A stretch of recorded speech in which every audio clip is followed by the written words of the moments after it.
Military major Paramvir చక్ర. Come on I say బయటికి sir మీరా?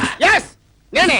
చూడు మిస్టర్ రాజకుమార్, 3 నెలల నుంచి మిలిటరీ మొహం చూడకుండా బోర్డర్ లో మేము చచ్చామో బతికామో కూడా తెలుసుకోకుండా ఇంట్లోనే సెటిల్ అవుతావా? అది కాదు సార్. చూడు మిస్టర్ రాజకుమార్, నీ ప్రవర్తన మీద నిజాయితీ మీద నాకు మా మిలిటరీ వాళ్ళకి అనుమానంగా ఉంది. వెంటనే మిలిటరీకి వచ్చాయి. మా అనుమానం అబద్ధం తెలిస్తే నిన్ను వదిలేస్తాం, నిజమని తెలిస్తే నిన్ను డిష్యూమ్ అని కాల్ చేస్తాం. అర్థమైందా? Start immediately. Okay mister Raj Kumar, నువ్వు అర్జెంట్ గా మిలిటరీకి వచ్చాయి. అన్ని విషయాలు అక్కడ చూసుకుందాం. I don't like all these things. Come on I say. చూసారా, ఇన్నాళ్ళు ఈ దేశం కోసం ప్రజల కోసం నా ప్రాణాన్ని త్యాగం చేద్దామనుకున్న నన్ను ఎంత అవమానిస్తారా? ఈ రోజు వీడు, రేపు మిగిలిన ఆఫీసర్స్ అందరూ. నో, ఈ అవమానాన్ని భరించలేను. వీళ్ళకి తగిన శాస్తి నే చేస్తాను. బావా, ఇప్పుడు ఏం చేస్తావు? ఆ సీక్రెట్ ప్లాన్ ఉన్న ఆ ల్యాప్టాప్ కంప్యూటర్ ని కొన్ని కోట్ల రూపాయలకి విదేశీయులకు అమ్మేస్తాను.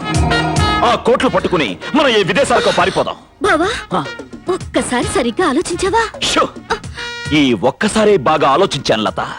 అయితే అన్నలం గారు, ఆ కంప్యూటర్ వీడి దగ్గర ఉందన్నమాట. అందుకే విదేశీయులకు అమ్మేస్తానంటున్నాడు. ఆ మీదేదో అలీఖాన్కి అమ్మితే మన దేశభక్తి కూడా విదేశీయులకు తెలుస్తుంది. అయ్యో, ఎంత బాగా నటించారండి. మీ నటన చూసి మా మావయ్యలు నవ్వేశారు. Come on, let us follow them. Ali Khan గారు, ఏమిటి హై జంప్ లేస్తూ హై స్పీడ్ లో వచ్చారు? అలీఖాన్ గారితో అర్జెంట్ గా ఒక విషయం చెప్పాలి. బాస్ ఇక్కడ లేరు, విషయం నాతో చెప్పండి. మనం పోయిందనుకున్న ల్యాప్టాప్ ఆ చినరాజా గారి దగ్గర ఉంది. అది విదేశాలకు అమ్మేస్తానంటే మేము రహస్యంగా విన్నాం. ఆ మేజర్ దేశం కోసం ప్రాణాలు అర్పించే మనిషి ఆ ప్లాన్ అమ్మేస్తానంటే మీరెలా నమ్మారు?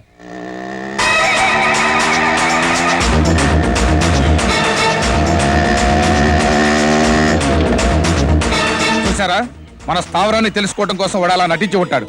దాన్ని గుడ్డిగా నమ్మి మీరు ఇక్కడికి వచ్చారు. వాడు మిమ్మల్ని ఫాలో అవుతూ మన ఆచూకీ తెలుసుకున్నాడు. ఇద్దరం తెలియకుండా బుట్లో పడిపోయాం. వాడు ఇప్పుడు మనల్ని చూశాడంటే చంపేస్తాడు. పదండి తమ్ముడు గారు వెళ్దాం. అక్కడికి నిజంగా చంపుతాడు. ఇటు పదండి.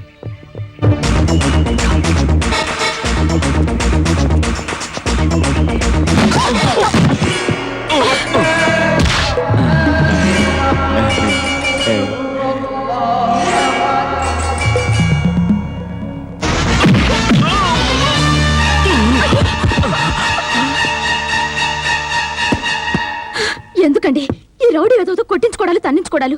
హాయిగా బ్యాంక్ లో కూర్చొని క్యాష్ లెక్క పెట్టుకునే పనిగా. నేనేం వద్దన్నానా? నువ్వు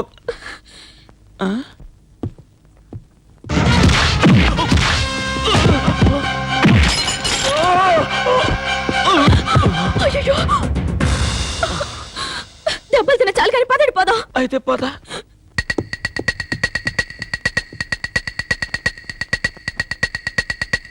ఓకే.